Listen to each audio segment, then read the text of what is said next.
ஒவ்வொரு நாளும் மீனவன் சிறைபிடிக்கப்படுறான், ஒவ்வொரு நாளும் சுட்டு வீழ்த்தப்படுறான், படகு பறிக்கப்படுது, வலை கிழிக்கப்படுது, சிறையில் அடைக்கிறான். ஒரே சங்கிலியில் 12 பேரை கட்டி இழுத்துட்டு போறான். கண்டிக்க தூப்புள்ள தன்மானமிக்க தமிழன், மானத்தமிழச்சி மாறல பால் குடித்த ஒரு தமிழ் பிள்ளை இந்த காட்சியை பார்த்துட்டு எப்படி தூங்குவான்னு சொல்லு. எப்படி தூங்குவான்? தமிழர்கள் ஆகப்பெரிய ஜனநாயகவாதிகளா இருக்கிறனால இங்க இருக்கு அமைதியா இருக்குது. இது மக்கள் அரசியல் பாதையில் நின்றுகிட்டு இருக்கான். இல்லைன்னா கலிய பெரும்பாலும் தமிழரசன் இங்க உருவாக ரொம்ப நேரம் ஆயிடாது தம்பி.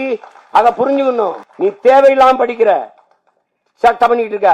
பல மொழிகள் என்றால் இந்தியா ஒரே நாடாக இருக்கும். திருப்பி திருப்பி சொல்றேன், ஒரே மொழி இந்தி என்றால் இங்கே பல நாடுகள் பிறக்கும்.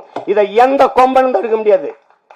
நீ இந்திய திணி ஒரு நிலம் எதிர்த்திருக்கோம், ஜிஎஸ்டி சொல்லு ஒரு நிலம் எதிர்த்திருக்கோம், நீ ஒரே வரி சொல்லு எல்லாத்துக்கும் பாரு நீட்டு, எல்லாரும் எழுதுவான் ஒரே நாடு ஒரு நிலம் மட்டும் எதிர்க்க. ஏன்? இருக்கிறதில் கலப்பினம் இல்லாத தூய ரேஸ் ஒரு இனம் இன்னும் இருக்குன்னா தமிழ்நாடு தான்.